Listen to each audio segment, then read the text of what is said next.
캐나다 국영 방송인 CBC는 캐나다인 2만 7천여 명이 참전했던 6.25 전쟁 72주년을 기념해 도널드 엘리엇과 현대 자동차 딜러 신상묵 씨의 감동적인 사연을 소개했는데 70년이 지난 지금까지도 캐나다인들의 희생을 잊지 않고 보답하려고 노력하는 한국인들에게 감동을 받고 있다고 합니다. 캐나다 온타리오주 미시소거에 있는 현대자동차 딜러점 앞에 백발의 노인이 땀을 흘리면서까지 며칠째 가만히 서서 매장을 지켜보고 있었다고 합니다.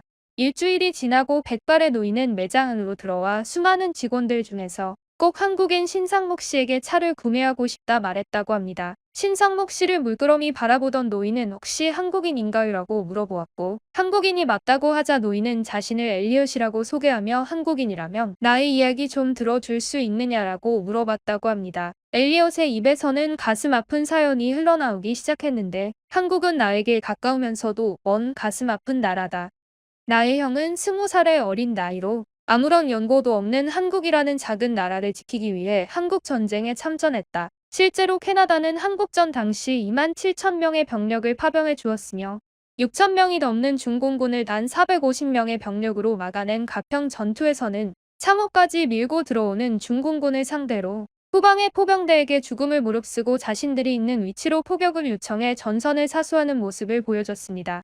캐나다군의 엄청난 희생으로 중공군은 공세 종말점을 맞이했고 더 이상의 남진은 불가능하게 되면서 38선 북쪽으로 물러서게 되었습니다. 형은 가족들에게 편지를 통해 전쟁 속에서도 해맑게 웃는 한국 아이들의 미래를 걱정하기 바빴고 단 한 번도 참전을 후회하지 않았다.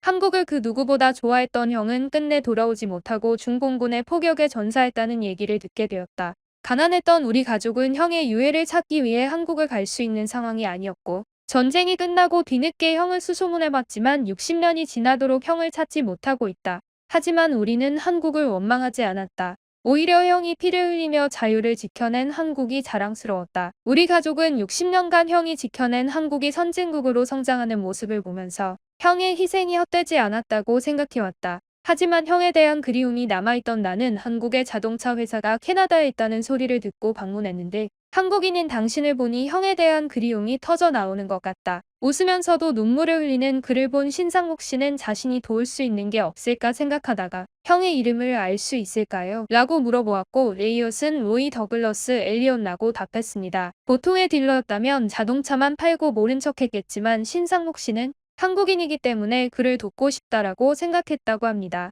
차량 출고까지 남은 시간은 단 72시간. 그 안에 형의 묘비라도 찾아주기 위해 이름과 서울의 묘지가 있다는 정보 2개로 서울을 뒤지기 시작했습니다. 하지만 부족한 정보 때문인지 출고 당일 오전까지 별다른 성과가 없었다고 합니다. 망연자실하고 있던 신상묵 씨는 마지막으로 부산 UN 기념공원 사이트에 들어가 형의 이름인 로이 더글라스 엘리엇을 입력하니 형의 묘비가 나왔다고 합니다. 60년 전 14살 꼬마가 찾던 형은 서울이 아닌 부산에 안장되어 있었던 것입니다. 그는 60년 동안 형을 기다려온 엘리엇을 위해 서둘러 묘비 사진을 인화한 다음 액자에 정성스레 넣어 자동차를 찾으러 온 엘리엇에게 선물로 주었다고 합니다. 엘리엇은 60년 만에 찾은 형의 묘비 사진을 끌어안고 눈물을 흘리기 시작했고 연신 신상묵 씨에게 고맙다는 말을 되뇌었다고 합니다.